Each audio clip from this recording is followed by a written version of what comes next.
Shallows. Welcome back, people. Yes, sir. I know. I was on a little extended New Year's hiatus. Um, I just, I needed a little moment, a little intermission of life for a minute. Um, fucking had to regroup and regather. Um, Now we're back, and we're back to attack. um, I'm here to start off the year with the reviews for fucking The Curse, episodes 9 and 10. Um, what the fuck? Like, man, like,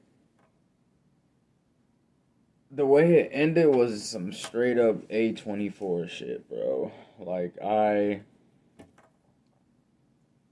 was just baffled.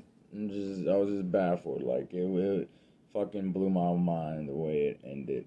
Even episode 9 fucking left me like, whoa, like, where is this about to go?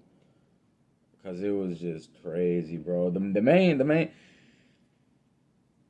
main focus of this show, I feel like, was like showing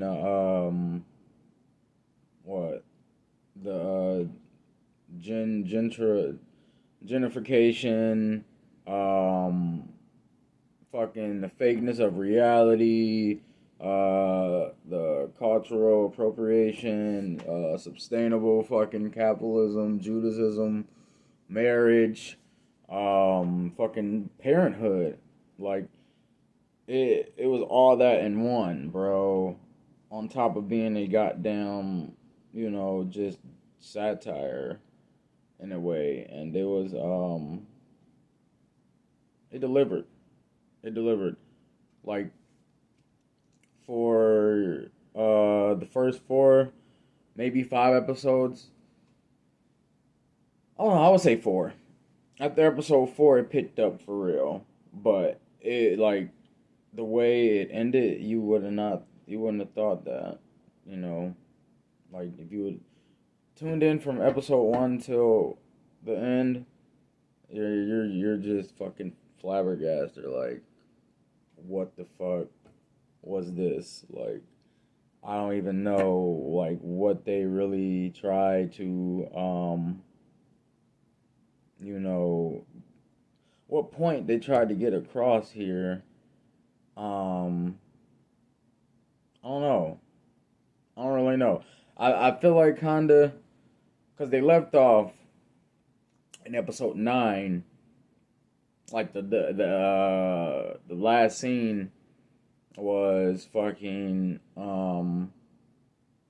Whitney pretty much expressing her true feelings of how she felt to Asher, and the aspects of their whole marriage, and how she's done. She's just done. She wants to be done with him. She feels like he's holding her back, and uh, that she's um the only reason she's stuck around is out of pity for him. And she expresses that through this scene that was cut from the show that her and Dougie recorded. And yeah, she really cut deep. And um Asher, you know given the character Nathan Fielder played in this, was, it was phenomenal, don't get me wrong, but boy, was he a sad little, like, just puppy dog, like, just clinging on to her. I thought, because the way it presented in the first few episodes, it made it seem like Nathan Fielder was the main character, and Whitney was the supporting actress.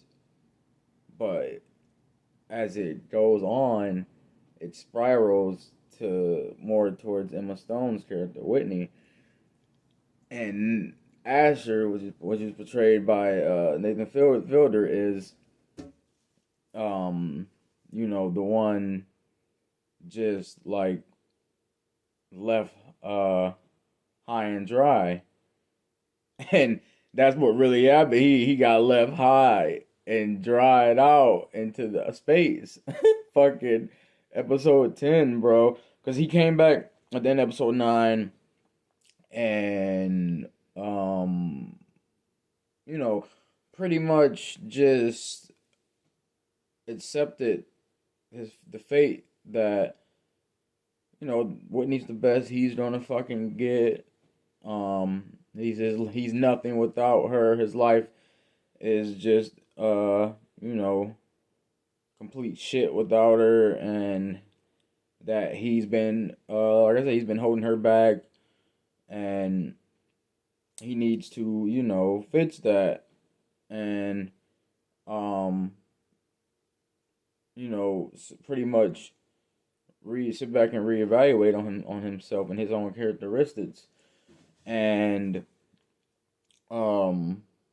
he expressed that if he truly felt if she wasn't really in love with him anymore, then he'll just up and leave without any questions asked, or just you just up and disappear like that. And Whitney, she's in pure shock. She's at the end. She starts. It sees her. It shows her face expression, and she's crying, and it's not tears of joy. It's tears of like just fear and frightfulness. Like, what the fuck? I can't get rid of this dude. Like, oh my god. Like, man, like I out of all her facial expressions through this show, those ones I really felt like, oh wow, like she is terrified. Like, this man will not leave her alone. And um episode 10, it goes to show that like she it's 8 months later. um Whitney's, she's pregnant with Asher's baby. They're preparing to uh begin their next chapter in life, parenthood, and getting the baby room set up, all that shit, da da da. And they go and show this scene where Asher is fucking he's fucking she wakes up and this man's in the ceiling. He's in the ceiling. I don't know how he got there. I don't know how he defined the laws of gravity, but this whole season finale episode was just that. Yeah, fucking Asher's being stuck, levitating upwards and upwards and upwards, and Whitney, preparing to go into labor. Now, it's a lot of things that went through my mind with this last episode, because it was an hour. It was a little bit over an hour. It's like an hour and 15 or whatever. And I was just confused. Like, man, like A24 will do that to you though. A24 will do that to you. So I'm not completely shocked and surprised, but man, like, what the fuck? I can't even begin to like just really sit down and establish like what happened. Like me personally, I believe it's like two things that this last season finale episode was trying to really define, which was um number one, Asher and his promise, to make himself worthy to Whitney and shit. And you know, fucking pretty much rekindle that love of her, that love of hers that she had for Asher in the beginning, and put forth, effort, 100% effort into like renovating his whole just demeanor. And if that doesn't work, the second that doesn't work, and he just feels that she truly, really doesn't love him anymore, um, he'll just up and disappear without needing to be told. So that one right there, I feel like it's the was the like general um meaning of this episode of the final episode. Then also I believe too that because they showed while Whitney, and the only reason I thought that first meeting was because when they showed Whitney at the hospital, she was after she didn't gave birth, she had to give a C-section and shit too, all by herself, like nobody in there to help her push through it, shit like that. And the nurses and the doctors or whatever, they asked her like, would you like to would you like me to get the I mean not the doctor, I forget the nigga's name, the dude that like coached her through her breathing methods and all that shit. I forget his name. He wasn't really important. But yeah, they also proceeded to ask, about her husband, Asher, seeing if he, was in the waiting room or where the fuck is he type of deal. And she's like, yeah, sure, you know. And then they fade off into her face and she's smiling, like just in pure big, like just relief of um knowing that she didn't need anyone, like she fucking justified in episode 9. And that um you know mainly uh the main reason was because of Asher, and now that he's gone and she kind of feels his energy has faded, that she can have her life back. She doesn't have to deal with him. She may have to deal with a little version of him, but she can kind of manipulate that. But Asher was just another whole ball game that she finally got out got out of, got out of that whole just entrapment. Now the second meaning I fucking believe was when, because Dougie pulled up. They had Dougie pull up to Asher's aid, which was kind of a just dumbass decision. Um, Cause Dougie, man, he's selfless. He's very selfless. Like he only cares for himself. Um, like when Asher's pleading for him and his help and trying to get the firemen, because the firemen ended up pulling up all types of shit. This man Asher ended up in the tree. He finally got out the house ceiling, ends up in the air in the tree, and yeah, he's begging Dougie, his one of his friends, his so-called friends, um, to help him out and, get through their head that he needs to be, like, brought downwards. And if he doesn't, if they don't do it in the right way, he's going to keep continuing levitating upwards. And, Dougie, he just trying to get a good recording out of this shit. Talking about get the drones, da da da, all this shit. It was sad. It was sad. It was kind of sad and funny. Because everybody that witnessed in the neighborhood, they thought, since they seen Dougie, they thought it was really part of a movie. Or like part of some type of gig. Like, like it wasn't real.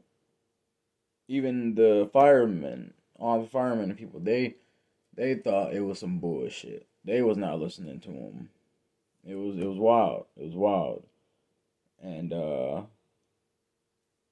rest in peace, my man Asher, he went up and away. Up and away.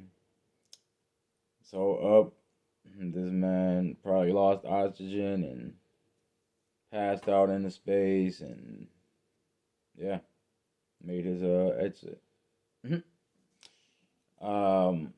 And it was like I said, it just shows. It really shows all that shit I named, and with the fakeness of reality TV, the cultural appropriation, the gentrification, the fucking all that bullshit. The sustainable capitalism. Just it showed all that within these 10 episodes, and especially within these last 2 to 3 episodes of the season, I would say. So yeah, man, this shit's definitely something you guys need to watch. I 100% would not steer you wrong starting off this year. Like, I ain't gonna bullshit you. This one you need to sit down and watch and really pay attention, because it's like little things too that you need to make sure you be aware of in this type of show. Benny Safdie. I don't know if I pronounce his last name right. I'm sorry, but Nathan Fielder, Emma Stone, they delivered on this. I hope to see more A24 collaborations with fucking actors and actresses in more of a series type of deal. Because they're known for their movies for sure, but if they can do this shit, continuously in series mode, like just a whole bunch of episodes type of deal. It's a whole bunch. It's a different ball game now. They gonna be on some shit for sure. I don't think this is going to get a second season. I don't even want it to be a second season, nor do I think it like just it doesn't deserve to be one. Like, the way it ended was just that's it. That's all you needed. Like, it was perfect. Nothing more, nothing less. So, there you have it, guys. I am going to be back with some more reviews. Just stay tuned for them. Like and subscribe. Support the motherfucking corp. Leave some comments. Let me know what you guys thought about this series as a whole. If you have tuned into it, and if you haven't, watch it. Then let me know. With that being said, fucking toodles.